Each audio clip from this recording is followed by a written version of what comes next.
Bismillahirrahmanirrahim. Beliau coba merangkum adab-adab berbicara. Adab-adab berbicara. Yang pertama, berusaha semaksimal mungkin hanya keluar dari lisan ini kecuali yang bermanfaat saja.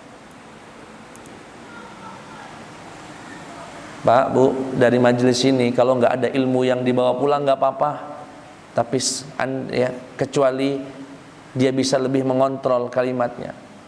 Insya Allah itu menjadi hadiah terbesar pada pengajian kita pada malam hari ini. Iya niat. Besok misalkan mau ngomong, ngomong lah. Saya nggak bisa ngasih contoh ya, ucapan pasaran itu yang di pasar-pasar yang nyebutkan nama hewan, nyebutkan nama binatang, macam-macam. Dikontrol lah. Kalau memang iman sama Allah, kalau iman nanti ada akhirat, kalau memang iman ada yakin akan dihisab sama Allah, maka kontrol betul ucapan itu. Ya, kontrol betul ucapan. Ya, termasuk komentator yang mengomentari apa saja. Yang pernah saya sampaikan pada minggu lalu, ketika ada keributan di dekat rumah saya dulu di Lampung, ribut sampai pecah kaca itu, saya dipanggil untuk melerai. Tahu-tahu dari belakang orang ngomong, "Ustadz mau kemana?" Itu saya mau lihat, mau mendamaikan orang ribut. "Udah Ustadz, nggak usah, paling juga selingkuh itu." Itu ucapan orang nggak tahu kontrol, itu namanya.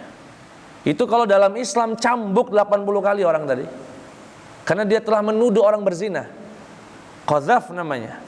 Walladzina yarmunal muhsanat, orang-orang yang menuduh wanita-wanita baik berzina, walam ya'tu bi arba'ati syuhada, dan tidak mampu mendatangkan 4 saksi, fajriduhum 80 jaldah, cambuk dia 80 kali.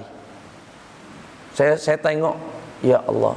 Dan yang seperti itu banyak, enggak 1-2 orang. Biasanya yang ngomong itu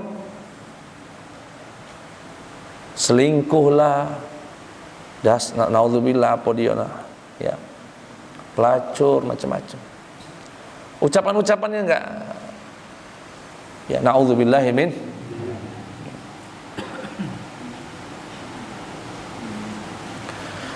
Berarti yang pertama apa pesannya? Berbicaralah yang baik, yang pasti manfaatnya, atau kalau bisa di tangan itu pegang tasbih. Kalau nggak pegang tasbih yang bulat, ya pegang yang digital.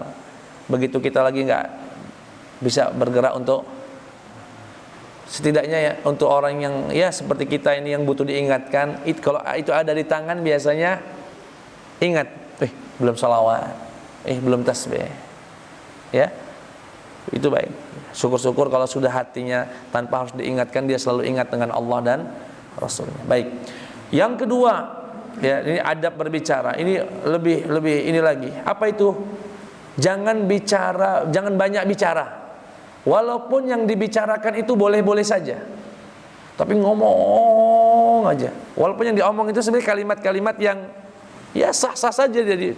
Tapi kalau dia banyak ngomong, suatu hari dia akan kepleset, dia akan tersungkur, akan keliru, akan salah ngomong. Dan sekarang banyak nian uang belaga, ngomonglah di HP-nya, "Aku tidak takut polisi, datangkanlah polisi, ku gebuk-gebuk dia." Tidak tahu apa yang dipikirannya, besoknya nyonyor galom kok. Yang saya kenapa gitu harus bicara semacam itu tuh, kenapa gitu? Kenapa? Karena imannya nggak hidup. Kalau imannya hidup sama Allah, imannya hidup, berpikir 1000 kali. Dan sekarang berapa banyak setiap orang dikit-dikit klarifikasi, iya atau tidak? Baru ngomong gini, besoknya yang saya maksudkan itu bukan begitu, yang saya suka begini. Akhirnya malu sendiri, menelan ludah sendiri. Kenapa? Karena ngomongnya nggak dikontrol. Nah, kata beliau, adamul iktsari minal kalamil mubah. Jangan banyak bicara walaupun ucapan itu boleh-boleh saja. Kata Rasulullah sallallahu alaihi wasallam, la tukthirul kalam. Wahai umatku, jangan kau banyak berbicara. bighairi dzikrillah, kecuali dengan zikir kepada Allah. Fa inna kathratal kalam bighairi dzikrillah, karena sesungguhnya banyak berbicara selain daripada zikir dengan Allah, qaswatun lil qalbi, akan mengeraskan hati. Wa inna ab'adan nasi minallahil qalbu al-qasi, dan sesungguhnya orang yang paling jauh dari Allah adalah pemilik hati yang keras. Berbicara banyak, tertawa terlalu banyak akan mengeraskan hati. Akan mengeraskan. Disebutkan dalam hadis, la tukthirud dhahk, jangan kau banyak tertawa, fa innahu yumitul qalb, karena itu akan mematikan hatimu. Keras. Ya.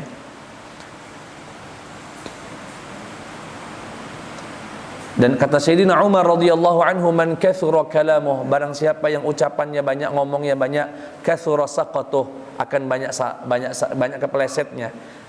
Dan barang siapa yang banyak kelirunya, kepelesetnya, akan banyak dosanya. Dan jika banyak dosanya, maka neraka adalah tempat yang cocok untuknya. Ya, ngomong. Pokoknya ngomong. Penting gak penting, pokoknya ngomong. Pokoknya ngomong. Ya. Profesinya apa? Ngomong. Kecuali dakwah, penceramah. Ini waman ahsanu qawlan mimman da'a ila Allah. Adakah ucapan yang lebih baik daripada ucapan yang mengajak orang untuk kembali kepada Allah? Ya. Ucapkanlah qaul ma'ruf au islahim bainan nas. Pokoknya ucapan kita ini Pak, muji orang yang layak dipuji, nanyakan keadaan orang, ucapkan salam, berikan nasihat, ajak ke pengajian, itu saja. Berikan arahan dan seterusnya. Baik, Bapak Ibu yang dimuliakan Allah yang Subhanahu wa taala. Ya. Yang ketiga, yang terakhir, ada juga saat-saatnya wujubul kalami 'indal hajati ilaih. Ada saatnya juga wajib berbicara. Ada saatnya juga wajib Tadi kan kalau ngomong yang manfaat, kalau nggak manfaat jangan ngomong. Yang kedua, yang ngomong yang boleh-boleh dikurangi. Yang sekedar iseng ya. Terus sekali, 2 kali, 3, lama-lama kepleset, nanti baru maaf. Iya kalau mau dimaafin, kalau enggak jadi dosa. Yang ketiga, ada saat-saatnya berbicara itu menjadi wajib. Kapan? Ketika ada kemungkaran dan kita mampu untuk menasihatinya. Karena kalau tidak, kata para ulama, li'anna sakita 'anil haqqi syaitanun akhras. Orang yang diam atas adanya kemungkaran, tidak berani menyampaikan kebenaran, dia adalah syaitan yang bisu. Dia bagaikan syaitan yang bisu. Sallallahu ala Muhammad sallallahu